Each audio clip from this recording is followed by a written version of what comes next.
We're going to go ahead and get started.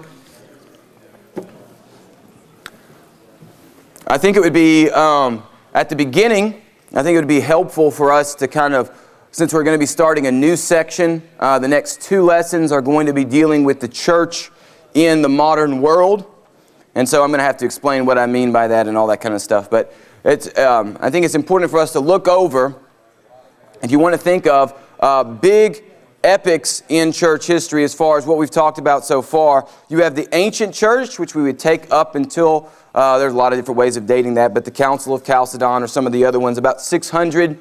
And then you have the medieval church, which is going to come after that all the way up until the time of the Reformation. And then we've been talking for the last 4 or so lessons over the Reformation.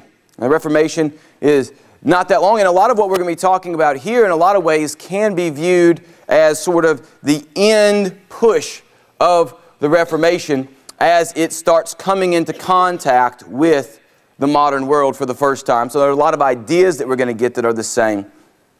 But so we're going to be dealing with the modern world. And if we're going to talk about the beginning of the modern world, I think it's important for us to go ahead and clarify what I mean by that. And what I'm going to talk about here is really the Enlightenment as the beginning of the modern world. And it's going to be beginning in about the middle of the 17th century is where the origins of this is going to be. It's going to be a very long process. It's going to stretch over about a century and a half. And you could even say that we're still living in a lot of ways in the Enlightenment now as our thoughts and a lot of our ideas. And I continue to hear people express very sort of modern ideas. But beginning in the 17th century, for the first time in really over 1,000 years, a new religious or philosophical system is going to develop, that's going to seriously challenge traditional Christianity and its ideas and its preconceptions and presuppositions. And what it's going to do is it's going to bring about the modern world. And at the same time, what it's going to do in doing that is Christianity is going to become marginalized in this. And what we're going to have is the rise and success of rationalism. If we want to go to the next slide, so this is basically the same thing. After the rise and success of rationalism and the coming of modern world, that's no longer going to be the case. Christianity had shaped and influenced Western culture really since the middle, you could start saying that Christianity started shaping the intellectual discussion in really the 2nd or 3rd century A.D. You're having Greeks and Romans that are going to have to start dealing with the ideas and thoughts posed by Christianity. And that's really where a lot of the ideas are going to be. And Christianity is going to come, and Christian thinkers and Christian philosophers are going to be the people who are really setting the tone intellectually and really driving it forward. And this is no longer going to be the case. What you're going to have developing during the time of the Enlightenment and the rise of the modern world is no longer going to be Christians that are driving this, although that's going to be the case at the beginning of this. But it's going to become more and more secularized, and it's going to be dominated by thoughts and ideas that we're going to see are not necessarily compatible with traditional Christian ideas.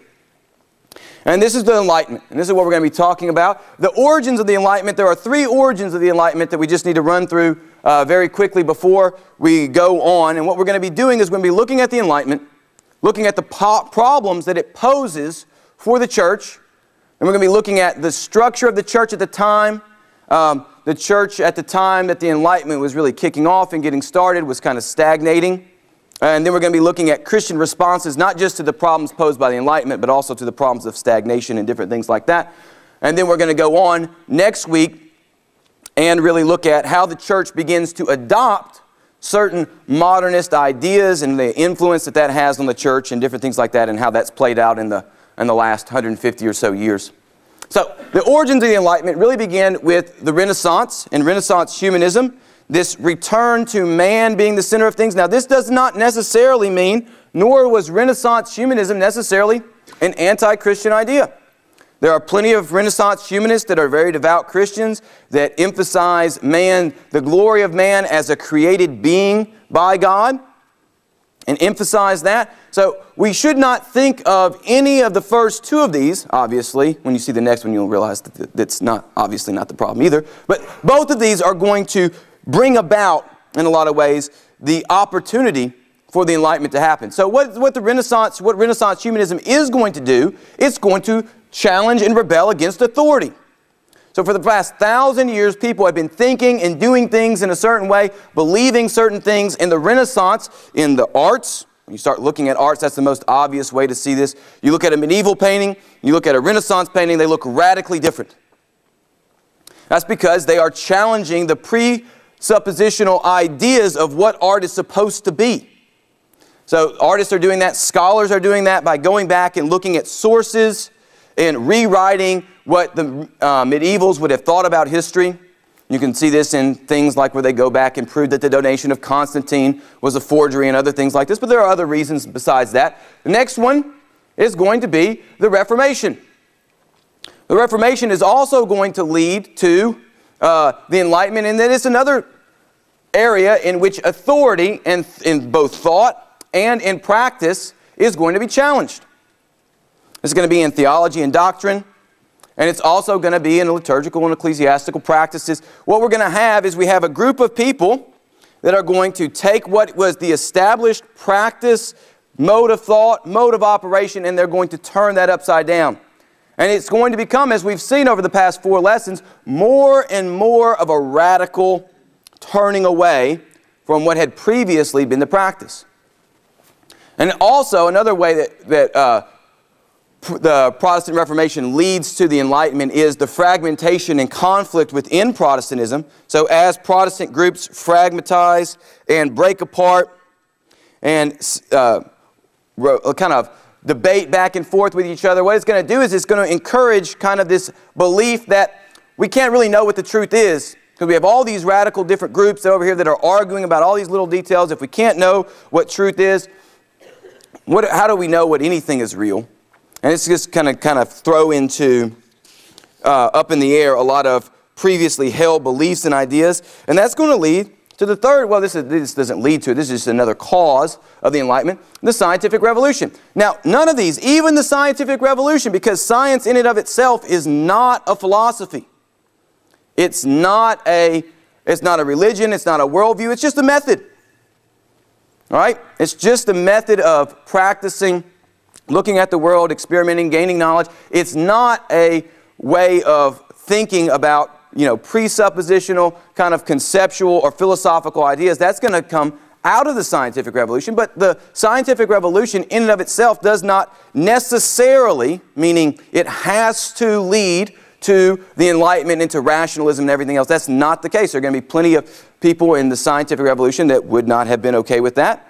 But it's going to challenge previous authority too. People like Copernicus, Galileo, and Newton are all going to start slowly knocking out the kind of natural philosophical ideas about the natural world and the way that it worked.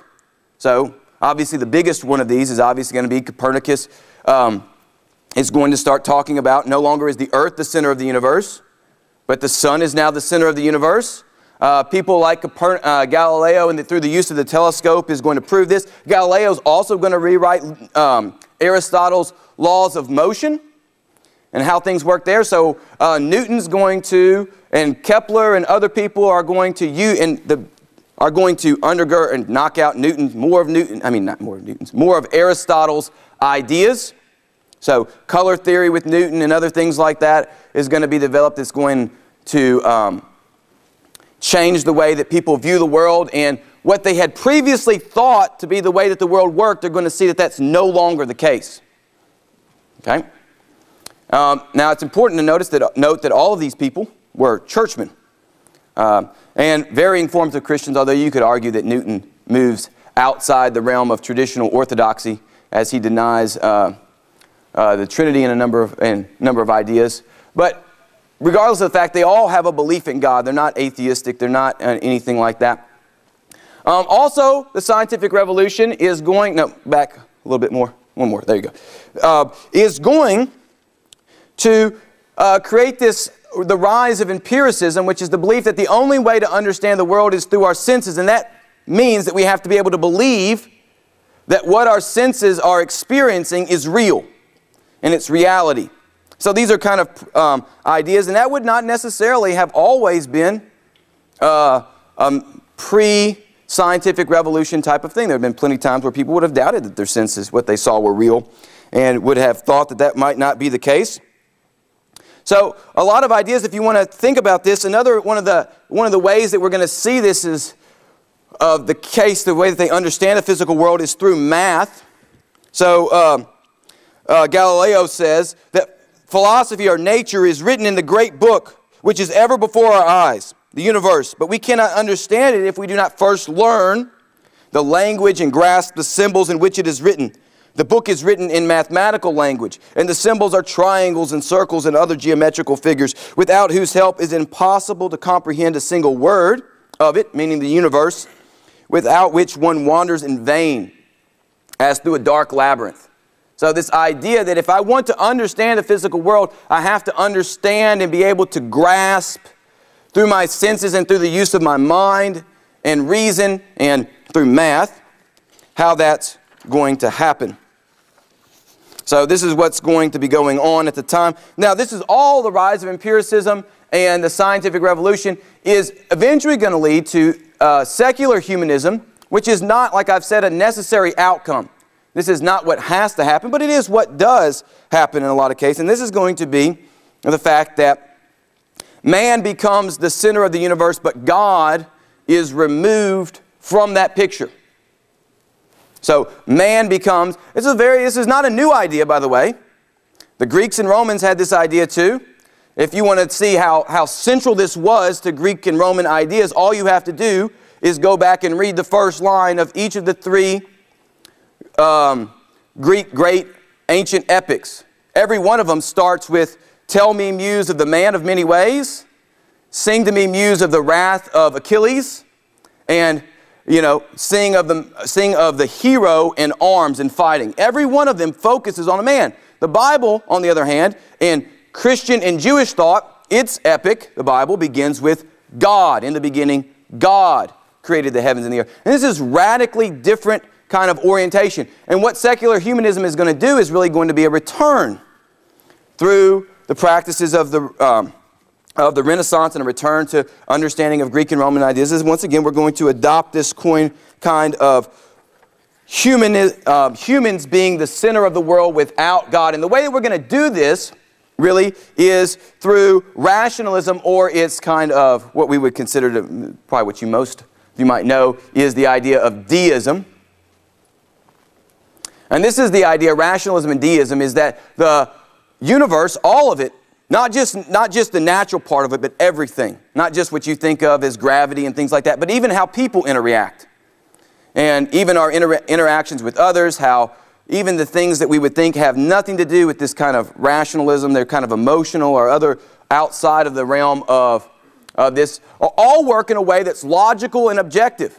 And that therefore, if they're logical and objective, as a man's mind is logical and objective, so they say, it's possible for man to understand every single thing that he experiences. And if he cannot understand it, therefore it's not real. And it's not worthwhile. And that all of this can be expressed, obviously, in a mechanical kind of terminology and through the use of mathematics. And this is going to eventually lead to the rise of kind of the religious, although rationalism is a form of philosophy, so it's like a religion. It answers the same types of questions that a religion would answer. It's deism is what we typically think of as doing this idea of mechanicalism. Deists would say that God obviously created the universe. He's the author of first and final causes. So he set everything in motion, and he knows where it's going to end. But everything in between, it's kind of like a watch. This is the picture up here. It's kind of like a watch. He's created the watch. It's vastly intricate. It's rational. It works according to the laws that he's established that we can understand. And that he set it in motion, and he knows where it's going to stop, and he just kind of walks and steps away, and it just runs by itself. And we are able to rationally and logically understand this using our reason. So the Enlightenment this is what the Enlightenment is going to say. Now, it's important to understand that unlike people that maybe are rationalists or secular humanists say that they are against religion or that they're, they are a religion. That's the big thing. It's not irreligion. It's not non-religion. It's just another religion with its same sort of ideas and the same sort of beliefs that all religions have. Just gives you a different explanation for them. So that's the important thing to understand about Enlightenment. Now let's go on to the next slide. Another thing that the Enlightenment is going to do, even more than all the other things that have come before it, it's going to be this continued rejection of past authority. This is a picture of during the French Revolution, which really is in a lot of ways, the height of the Enlightenment being carried to its logical conclusions. In Notre Dame Cathedral, what they did is they tore down all the crucifixes and everything, and they erected an idol to reason, and they made it the Church of Reason. And here they've enthroned reason in the cathedral, and they're worshiping reason as a god. So it's a religion. So what it's going to do is, the Enlightenment, because it necessitates, I have to understand, I have to experience authority, I have to experience it through my senses for it to be real and then logically understand it. What it does is it rejects revealed authority. So the Scriptures are out because they are revealed authority. We can't trust them because I can't just experience that reality in itself, in my senses, and know that it's real. It rejects revealed authority and elevates the truth of discovered truth. So truths that I discover are more real than truths that I accept by authority. So you would see this kind of idea in Quaker thought, which is kind of a lot of, they reject revealed authority and move towards kind of experienced, discovered truth. This also leads, I think, very, very importantly to and we're going to see this in the next section, but it leads to a sort of historical snobbery in which we believe that because all of history then is a building of understanding and revealed truth and experienced truth, that now is the greatest time ever, and everybody before us is just a bunch of dark, stupid hillbillies, if you want to, that kind of idea. They don't know anything. They're a bunch of bumpkins, and we are the pinnacle of human existence. And this is going to lead to the great dogma or thing that the Enlightenment passes on to us, is this idea of the hope of progress. The Enlightenment breeds this idea because we can experience truth and we can gain it through our senses, we can understand the world, we're able to take the world and progress and get better. Now, this is not necessarily a Christian idea. This goes against a lot of Christian ideas about how we view ourselves and man's ability to, we'll get to that in a second. So here's progress. This is a painting from America. Americans take up this theme very great, especially in the middle part of the 19th century. So here's progress sweeping across the prairie as the people move across it, being personified as a kind of like a god in Greek and Roman terms. So it's the belief that through man's rational ideas and his practices, that evil and the various problems of the world can be overcome. And basically what this does is it's going to take the traditional Christian hope of heaven and this new creation, and it's going to change it from this new creation that we are waiting for to this present creation that we can create for ourselves.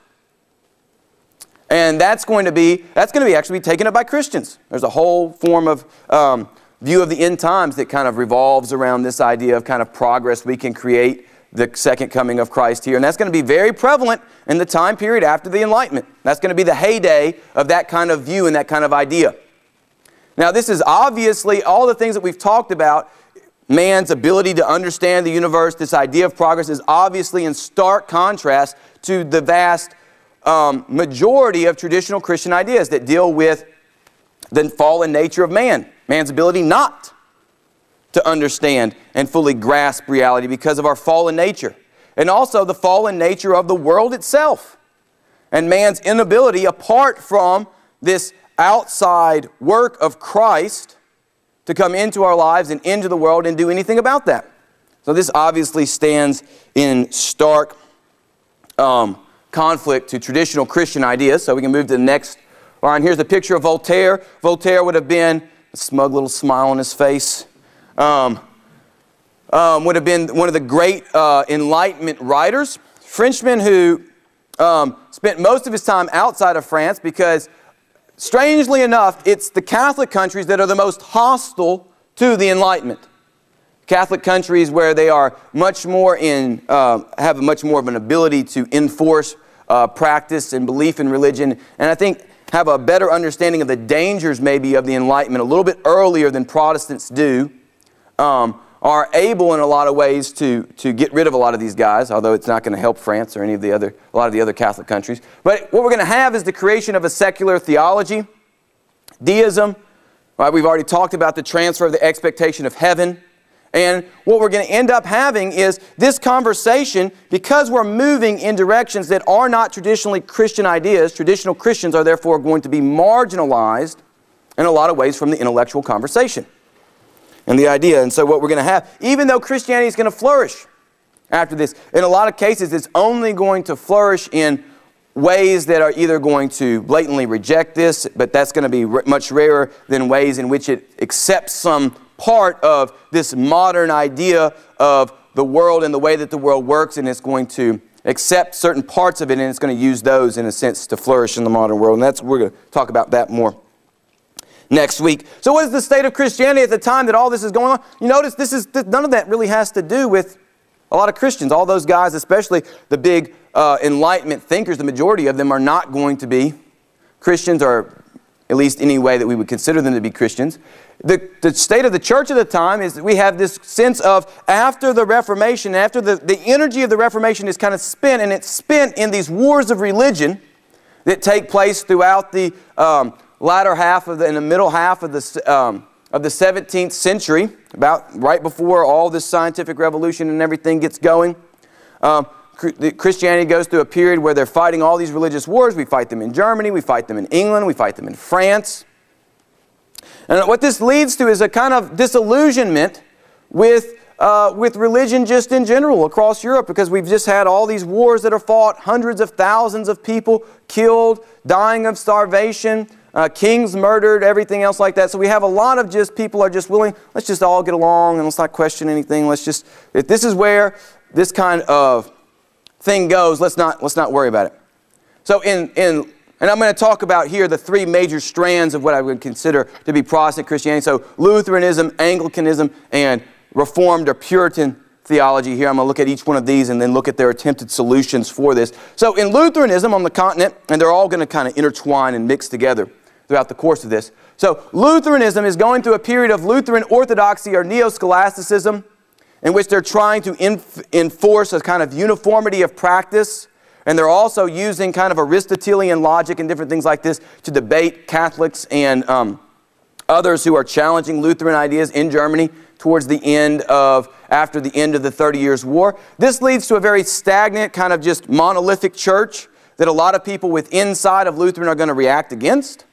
The same thing kind of happens in Anglicanism, as the Puritans have kind of left after the Restoration and the Glorious Revolution. We have the ability for anyone that doesn't want to be a part of the Anglican Church to kind of leave the Anglican Church and go form their own church or do whatever they want. And so within Anglicanism, you just have a lot of just kind of stagnation. The same thing even happens in Puritan America.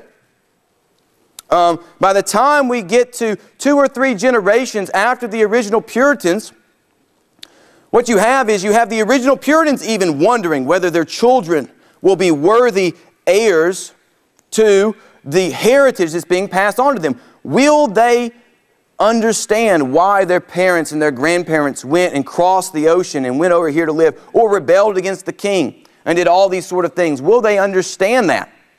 And what you end up having in New England at this period, at the time, the period that we're going to be talking about, is stagnation. Puritan church practice had kind of, which had been, kind of just to give you an example of what I'm talking about, to become part of a church, a congregational church in New England, you had to give a testimony in front of the whole congregation, not unlike we do here, of your personal salvation experience, how you were saved, how all that happened. By the time period that we're getting to and talking about now, that practice had been abandoned in the majority of the churches. And even not only were they allowing people to be members of congregational churches in New England without this sort of personal conversion experience, they were actually allowing them to take communion in the hopes that that communion then would do something to prompt that conversion experience. So we see we have a period of decline in all these places. So it's really a kind of a lull. And at the same time that the Enlightenment and everything is getting going, this stagnation is happening within the church. And so each one of these is going to have its own method of renewal that we're going to talk about now. And that's really the story of the beginning of modern Christianity, is this story of renewal. And there's 3 forms that I'm going to talk about, and each one of these go in order. So pietism within Lutheran, within the Lutheran tradition, Methodism within the Anglican tradition, and then the Great Awakening really within the more Reformed tradition in America and in England too. So those are the three ways that we're going to be talking about this. We're going to talk first about Pietism. Pietism begins in Germany in the time period after the Wars of Religion. And it's going to be begun by a guy by the name of Philip Spener. There's a picture of him, kind of an odd-looking guy. But he's going to have spent time in the Reformed churches in Strasbourg and in Geneva, and he's going to come back after studying there, back to Frankfurt, where he's going to be the pastor of the big church in Frankfurt, and he's going to be convinced that orthodoxy is destroying evangelical Lutheranism. So this vital, living, kind of gospel-centered Lutheranism. And what's doing it is this idea that it's not creating the right kind of practices. I'm not seeing the works that I should see if the people around me are converted in the way that the church is looking. So eventually in 1675, he's going to write a book, The Earnest Desire for a Reformed for the reform of the true evangelical church, and he's going to lay out kind of his plan for how this should work within the Lutheran church. These are the problems, and this is how we should fix it. It's really like a reform movement. So we should have diligent private Bible studies. He started one in his own house that met, and this is going to be a hallmark of both Methodism and other things like this sort of private, individual, small group studying of the Bible. The need for any sort of intellectual, and this is important because this is going to be really the area where all of these movements are going to move away from a rationalistic view or just a rationalistic view. So it's important to intellectually understand that Christ came and died for you, but that's not enough. Right? Just having a rational assent to Christ's work isn't enough. It has to be accompanied by something more. And for Spener, that was accompanied by good works.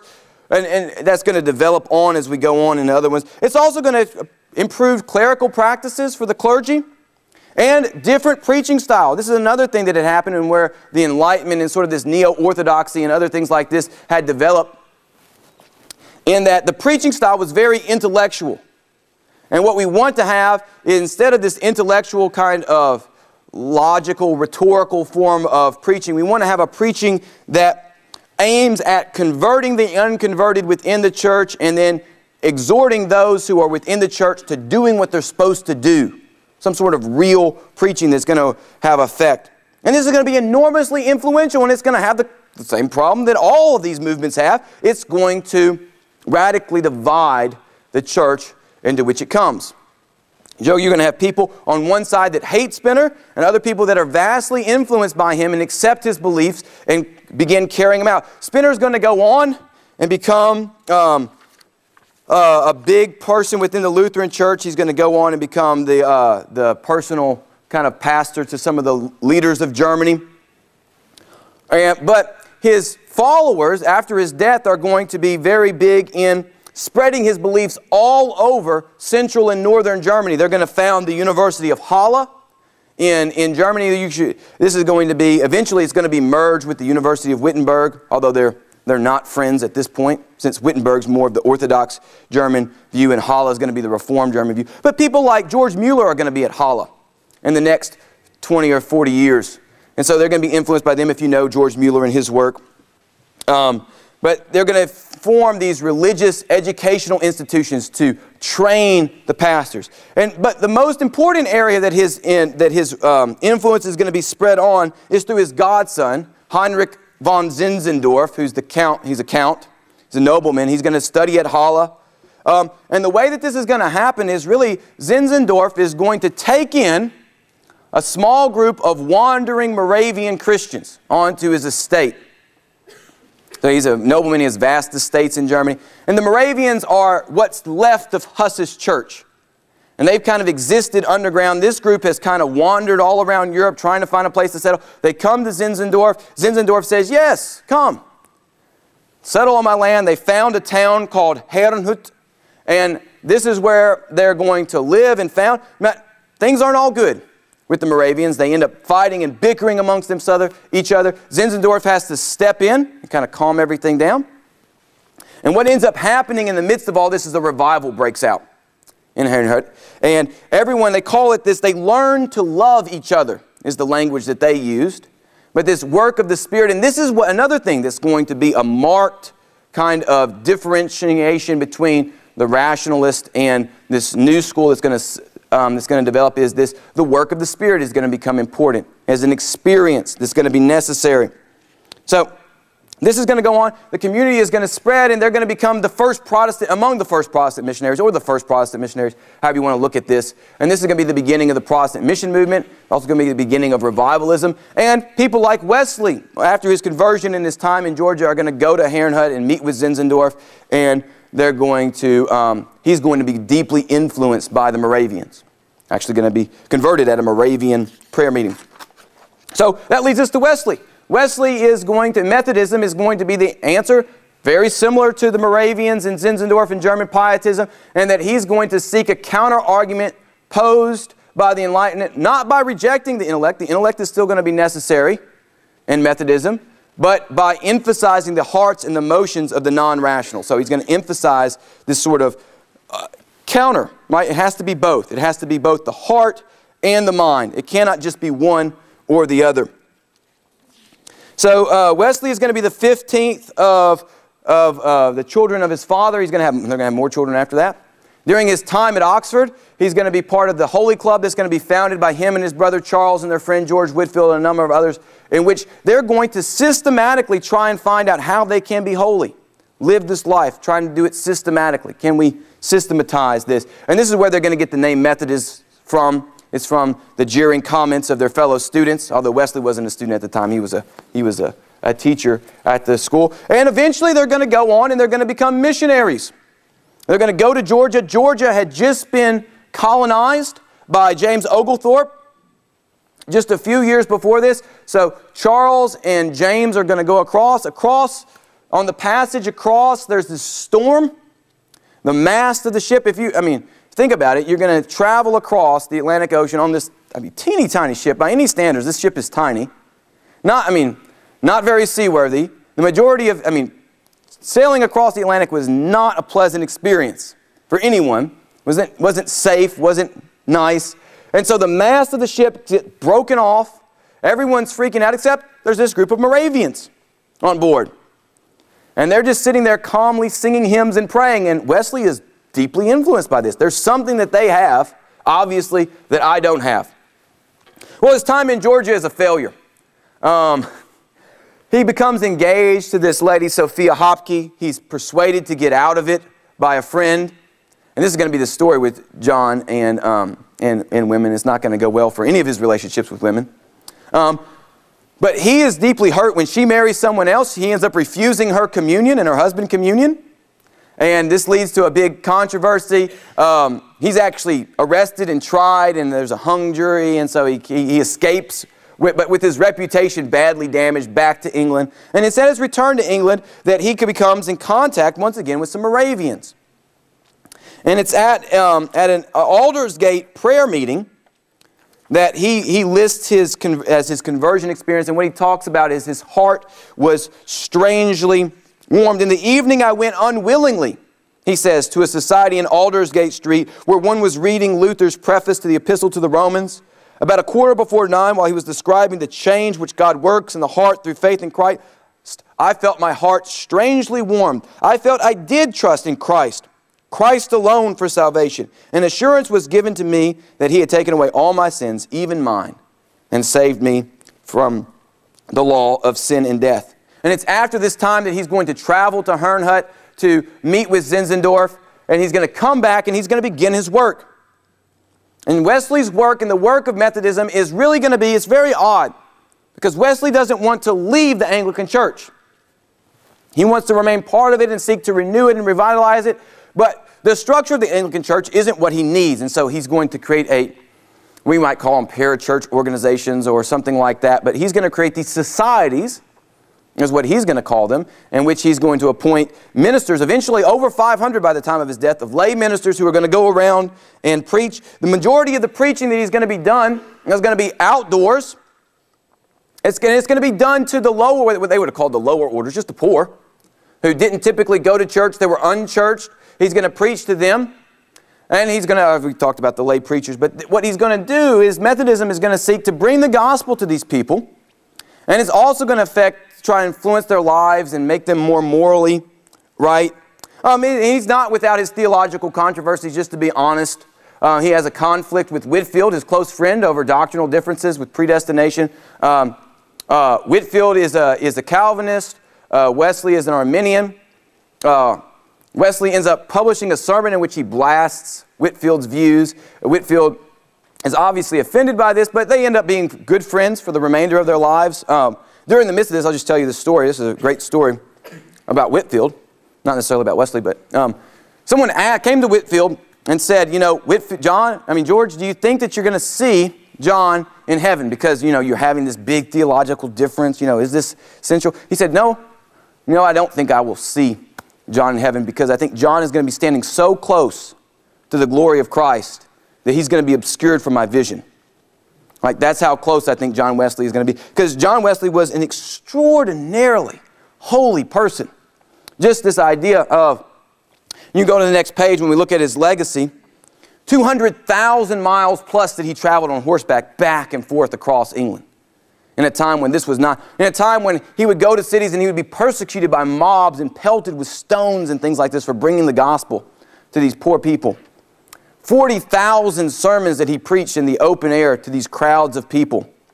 And he's going to provide through this vast counterweight, both in England and eventually in America, where Methodism is really going to spread and take hold, to this sort of rationalistic idea. And he's going to do it among the poorest and the lowest of people.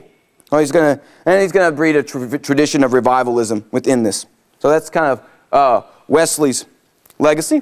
All right, if we move on to the Great Awakening, this is going to be the revival, like we said, of a stagnant church, and it's going to be its offer to the question of rationalism through an insistence that conversion has to be more, once again, than just intellectual assent.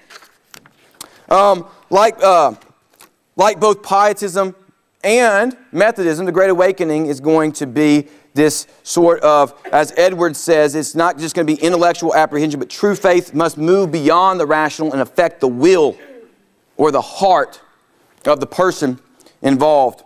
Also, some characteristics of the Great Awakening. This needs to be understood before we start talking about it. You shouldn't understand the Great Awakening as some sort of unified event. It happened in the 13 colonies, and the 13 colonies are not in any way unified at this time, nor should we think about them being that way. It's not a unified event. There are going to be things that sort of tie it together, and that's why we call it this one thing, and it all happens within about 20 years worth of time. But it's not going to be some sort of unified event the same way that, say, the second or the third Great Awakening are going to be much more unified event, because they're going to take place inside a country. The revival is going to be a revival more among established churches and not reaching out to the unchurched, although that will be a part of it. But the majority of what we're going to be talking about with this is going to be a revival among a church group. And it's going to be, for the most part, not a movement, like I just said, to reach out, although that's going to be part of it, and that's going to happen with people like Whitefield when Whitefield comes along. But Edwards' preaching is going to be done to his church. And the majority of Whitefield's preaching, in a lot of cases, is going to be done by churches that invite him to come and speak at their church and things like this. So the history of the Awakening. It's going to begin in 1734 in Northampton, Massachusetts, at the congregation of Jonathan Edwards. He's going to be the son and grandson of congregational ministers. He's going to enter Yale at 13, graduate 4 years later at 17. He's exceptionally bright in his time as a student. He's writing about atomic theory, natural philosophy, theology. He's very, very broad and well-read across all things. He's going to be among the greatest, if you go here, the greatest American thinker of his generation, and possibly one of the greatest American thinkers ever. He delivers his sermons in a calm style. He's not going to be given, like Whitefield is, to more forceful manners of preaching, and he's eventually going to be forced to leave his congregation, but we'll get back to that in a second. The revival is only going to last for about a year and a half, and eventually it's going to end when a number of people in his congregation, including his uncle, undergo some sort of religious experience but don't get converted out of it and commit suicide out of this feeling like that they are doomed to hell. So this is going to happen. Now, eventually, though, the revival in his church, news of that is going to make its way back to England. George Whitefield, who's at this time doing his thing, preaching outdoors in England, is going to hear about it, and he's going to come with Edward's help, because Northampton is one of the largest and wealthiest churches in New England at this time. So they're going to bring Whitefield over, and Whitefield's going to begin a tour of the colonies. It's going to begin in Boston and move to Northampton, and revival is going to break out again in there. And this is going to lead to really, this is the time period when Edwards is writing Sinners in the Hand of an Angry God and other things like this. Eventually, though, he is going to be forced to leave his congregation over differences of practice in regard to communion and church membership and different things like this. And he's going to go and become a missionary to the Indians. And eventually move from there and become the president of what will become Princeton, and die of getting a smallpox inoculation, which he was a big fan of. So he decided to go ahead and do that to kind of persuade other people to do it, and it backfired. He died. So, good idea, just a bad practice at the time, I guess. So that's what's going on. Now, the course of the revival after him, Whitefield is going to be the guy who, if anywhere we're talking about any sort of unifying influence, is going to be George Whitefield's travels. He's going to make 7 different journeys to America alone, and 13 different times he's going to cross the Atlantic Ocean at a time when he even once was pushing it. So he's going to do it 13 times. He's going to begin preaching in the north. He's going to travel to the south, and he's going to spread his revival with them all the way from Massachusetts all the way to South Carolina. In fact, he's going to be the first recorded white person to travel from New York to Charleston on a horse. First person to do that. So that just kind of gives you his dedication just to travel anywhere that someone needs him. He's going to become friends with Benjamin Franklin. Benjamin Franklin is going to be, he's short and cross-eyed, which people actually thought was a symbol of divine favor. Man, to be cross-eyed back then, that would have been the time. If you're going to be cross-eyed any time, that would have been the time. God really loves this person. They made him. But he was very short, maybe 5'3", 5'4", but he had a big, huge, booming voice. And the stories are that his voice could be heard for up to 5 miles. It has to be, because there's stories of him preaching to 20 or 30,000 people outdoors. Actually, Franklin, who was his friend, went to a number of his meetings, although he never converted. They were friends, and they disagreed about a number of things, and they wrote, but they were always friends. Franklin published many of his sermons, promoted his revival meetings and everything else, because Franklin thought that they were great, just for other people, not for him. But Franklin actually went to hear him speak and then walked away until he could not hear him anymore. And then thought about how far he had walked away from him, and then tried to calculate what the radius of that circle would be, and then how many people could fit inside that. And he said he could probably fit over 30,000 people in there. So he had a big, booming voice. And he prepared areas for his coming advance by using handbills and printing technology and things like this that Franklin helped him with. And he was one of the, just like, obviously like Wesley, was one of the great travelers of his age, crossing the Atlantic 13 times. Traveling to Scotland 15 times, traveling to Ireland twice, preached over 18,000 sermons. So a great, great missionary. He's going to die at a relatively young age in the New World, and then be taken back to England and buried. Now, there are problems with the Reformation. We should not, and there's problems with all of these movements. All these movements are eventually going to lead to schism. Now, in the Great Awakening, this is going to be between what's called Old Lights and New Lights, is what we typically had in Congregationalism.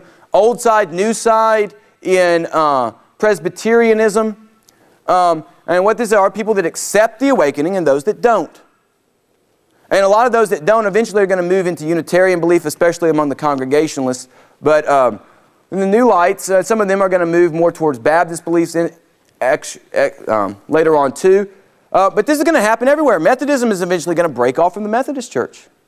Lutheranism, in a lot of ways, is going to form a unique kind of group. This pietist movement is going to form this unique group that's not going to be accepted by everyone else in Germany. It's also going to lead to social tension. The Great Awakening will, more than other places, although Methodism does too to a certain extent, especially in the south of the colonies, where there are official religions that, like Anglicanism in Virginia, where the people who are experiencing the awakening are being moved outside of Anglicanism. And they're being moved more towards, this is where we typically find the greatest growth of Baptists. Early Baptists in the New World is going to be in Pennsylvania and in Virginia and in other places in the South after the First Great Awakening, because they're going to be driven out of the older congregations like Anglicanism into these new congregations. They're going to be illegal and they're going to be persecuted because of this. James Madison is actually going to be the lawyer who defends a number of Baptist ministers during this time period, future president of the United States. And this is going to lead to a lot of push for freedom of religion in the United States. It's going to be one of the big driving factors is the revivalism and this tension that it kind of causes socially. But great things that the revivalism brings as well. If we go to the next slide. And these are going to be educational institutions. Every just about educational institution in the United States other than Harvard and Yale is going to be founded at this time by, not everyone, but the majority of them. So Princeton, Columbia, Brown, Dartmouth, Rutgers, the University of Pennsylvania, all come out of this period.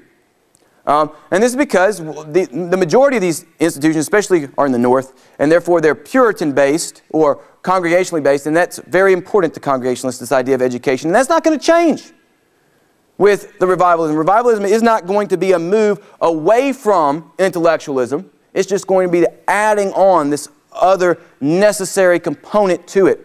Also, missionary movements. The first missionaries, Protestant missionaries to Indians and to African Americans are going to come out of the First Great Awakening. So African Americans really had not been evangelized before the First Great Awakening, but Whitefield and others, and Edwards and others are going to go to Indians, are going to evangelize them. And then this continued tradition of revivalism. It's going to be just a kind of one of the big hallmarks of American history throughout the next coming. I mean, you can even talk about, there was some debate about the Fourth Great Awakening, which took place in the, in the 40s, 50s, and 60s in America. So even as late as that we're talking about. And we definitely talk about three anyway. So that's kind of the history of it. And we're going to look next week we're going to be talking about how Christianity coming out of this is really going to, even though it's made this counterpoint to kind of rationalism, is now going to kind of accept some of the ideas of rationalism and what that's going to do to the church. And we're going to look at that.